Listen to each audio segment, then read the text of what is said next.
Okay, moving right along. Here we have number 12, inequalities and shading. Yay for us. All right, here we go.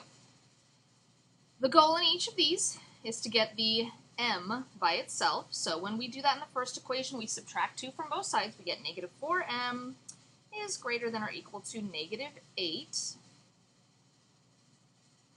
And then if we divide by negative 4, we get m. Now, anytime you divide by a negative, you have to flip the direction of the inequality, okay? Always, always, always. It's not if there's a negative somewhere in the problem, it's if you are multiplying or dividing by a negative specifically.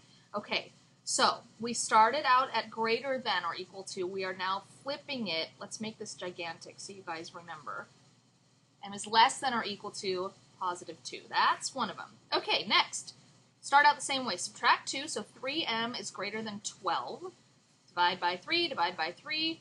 We do not have to flip in this case because we are not dividing or multiplying by a negative. We are dividing by a positive 3, so we are good to go.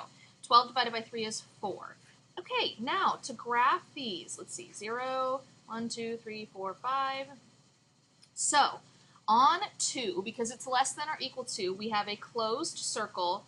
And if it's less than 2, that means we are shading to the left of 2. Now, with the 4, we have an open circle on positive 4 because it's not greater than or equal to, and we are shading to the right. So that is how that one looks. That was faster than the other one. I know, we got stuck in some pretty crazy problems there for a little bit, but we are now out of the madness. At least we hope. Okay. 2n minus 1 less than 7. Okay, more inequalities. So this one, very similar to the last one. The only difference is we have one ginormous inequality all in one, wrapped into one crazy problem. So you just have to look at this as two separate problems kind of combined into one. So let's start. We'll just cover it up here. Okay, if we have 2n minus 1 is less than 7, what we want to do here to get that by itself is add 1 to both sides. Okay, I'm going to stop there, and I'm actually going to flip this around because we also have another equal sign over there. We want to make sure that we give both sides the love, okay? So if we add 1 to both sides here, we also have to add 1 over here. It's not every day you see multiple inequalities or equality signs in one sentence, but that's why these are so special, right? Okay, so we get 2n is less than 8 and greater than or equal to negative 6, and now we're going to do the same thing from here. If we were to cover this up, the way that we would get n by itself in this problem is to divide by 2. So we're dividing by 2 on both sides, or all sides. Remember, we have a third one, share the love. We are not dividing by a negative, so we do not have to flip the direction of any of the inequalities, so we are good to go on that. So we end up with n is less than 4, greater than or equal to negative 3. Okay, now to graph that, 1, 2, 3, 4, 1, 2, 3, 4, 4, negative 3, okay.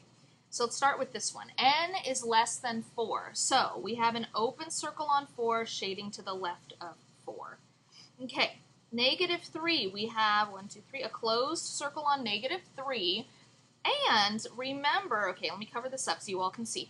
N is greater than or equal to negative 3. Okay. The variable is on the opposite side of the equal sign, so we shade in the opposite direction, okay? Remember the trick I told you guys? If the arrow is pointing one way or another, that's the way you shade, which is true. So theoretically, we would look at that and go, okay, so we must shade to the left, except that the variable in this case is on the wrong side of the equal sign, so we shade in the wrong direction, okay? So, or the opposite direction. So we actually shade to the right, which means we join the two shadings together, and then we are finito. Okay, next, let's see. Let's see if I can fit this one on here. Probably. All right, number 14. Try to conserve paper as much as possible. 2 plus 4 times the absolute value of negative 4 minus 4p is less than or equal to 18.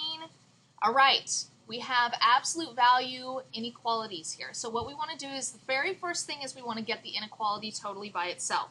So to do that, we're going to subtract 2. 4 times the absolute value of negative 4 minus 4p, less than or equal to 16. Then divide by 4. Again, get the absolute value by itself. That's the goal to start out with. There are multiple goals in this problem, but this is the first one of them. Okay, now is where we break this up into two separate equations. Okay, absolute value, that's how absolute value works.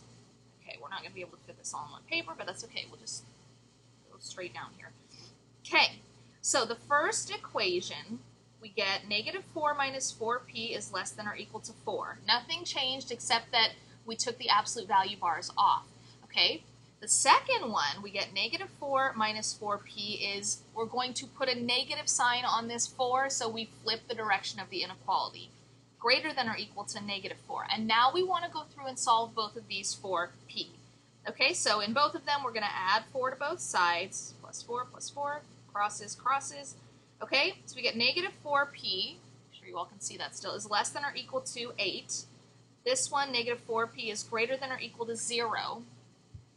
I think a lot of people, when they see something like that, they're like, what did I do wrong? There's nothing wrong. Sometimes you can get 0 in an answer. It doesn't mean anything went wrong anywhere.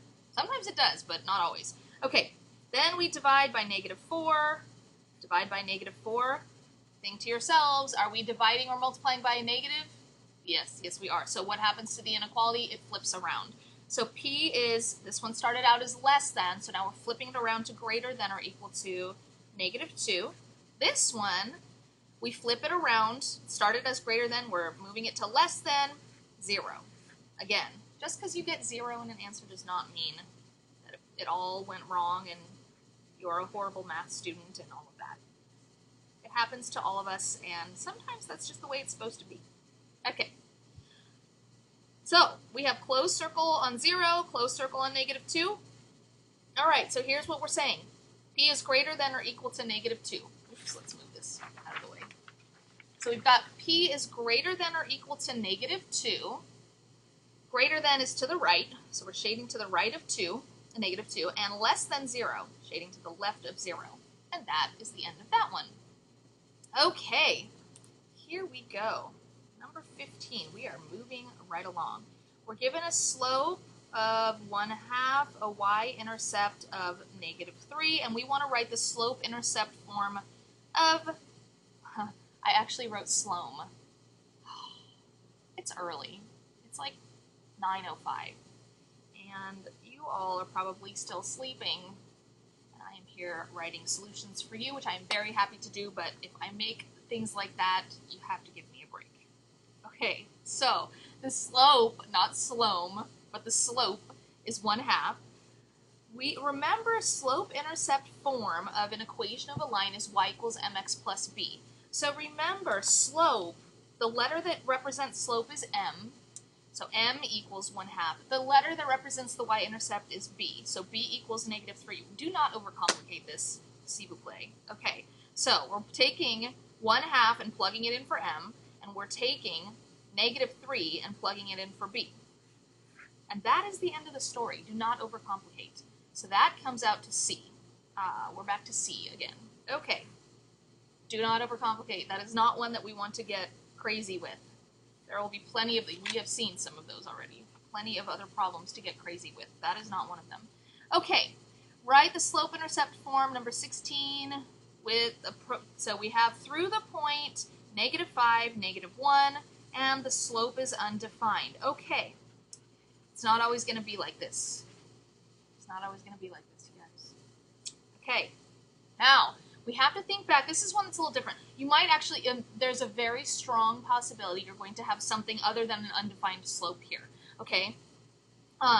In which case you would use the y minus y1 equals m times x minus x1, where the slope goes in for here, this is x1, and this is y1, and you go about it that way.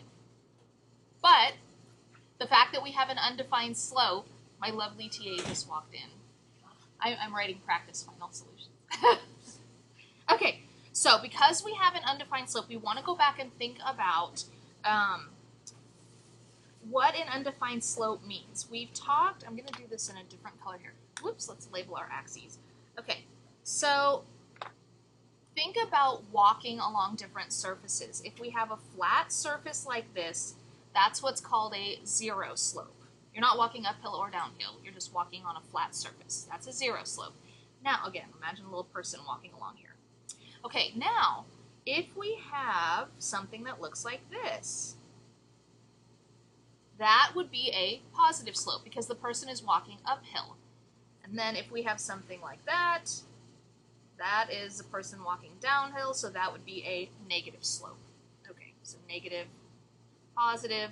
So the one that we have not discussed yet is the undefined slope. Because if you think about it, let's draw what an undefined slope looks like. That would be an undefined slope.